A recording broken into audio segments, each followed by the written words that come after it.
Good morning, good afternoon and good evening. This video may find you at any point of time. So this is CA Henil here. This is the last video of our discussion part over CA final papers. This video is going to be all about paper 8 of group 2, that is IDT, which is indirect taxation laws, which includes GST, customs and FTP. Yes, do remember it does contains FTP, that is foreign trade policy. So moving it ahead, first part comes the material to study. The institute has done a fairly great job in updating the module which contains the law, the explanation and the questions. Alternatively, you can use any faculty notes from wherever you have studied, because it's again a tax law, it's nothing to memorize or wordings does matter. In this you should have the conceptual clarity. Second comes the question answers. For that I think you should practice your revision test papers, the mock test and the past papers. Also for mock test you should write at least 3 papers. This is the last time I'm repeating it.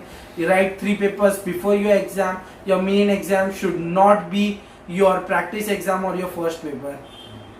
So work hard for it. Secondly, I would say that it can be covered into 1.5 days.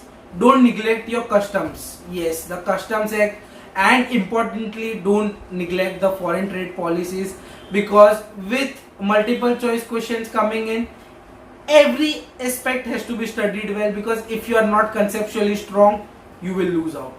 Yes, you will lose out, because in MCQs it's not that the questions would be only from GST or from customs.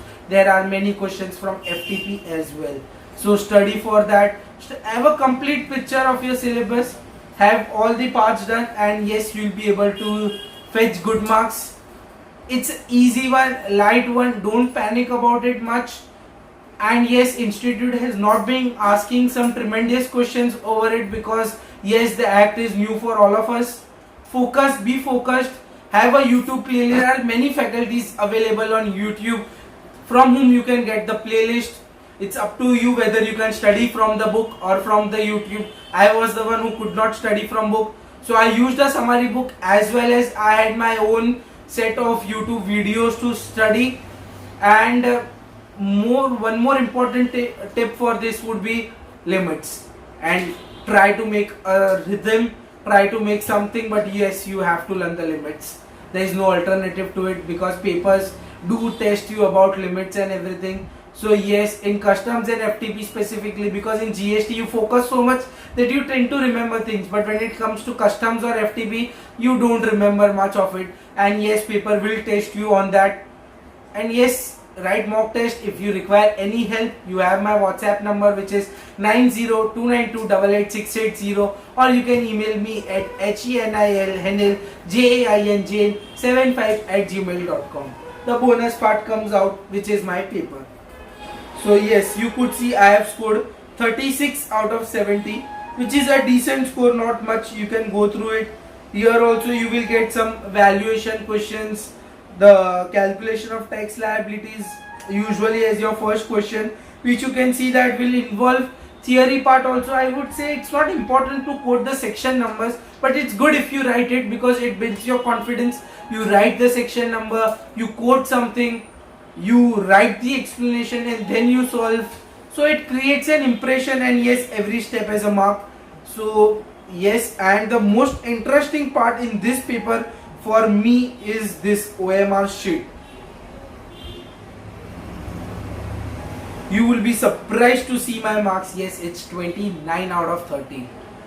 Yes, you heard me right, it's 29 out of 30, and that's what you can, your MCQs and your concepts can do with you.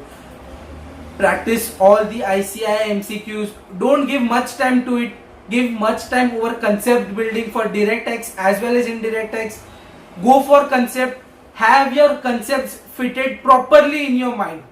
You don't have to learn things. You have to understand things. You are going to be a chartered accountant. You are not going to be a person who have to do rectification or you have to mug up things. You have to understand, and this understanding will be shown in your OMR sheet. That is your MCQ, and it will be a game changer part for you, as it was for me, because to sum up, I scored 22 in MCQs in audit in law. I scored 26 in my direct tax in MCQ. I scored 29 out of 30 in my indirect tax, and I scored 32 out of 40 in my elective. So yes, MCQs do change the game. Focus well, study well. I am there for any help. Hope you all like this series. Share with your friends. Subscribe to my channel. You will also see some other motivational videos which will definitely help you to boost your motivation. And also like the video, share with all your CA final friends. Don't know who may get what learning out of it, but definitely if someone may learn something from this, it would be a great benefit. And yes, it would be some like I can give it back to my CA students. Like I am being a member now, but yes, few days back I was a student, and yes, that's what I can share with my student friends and fellow members. Thank you.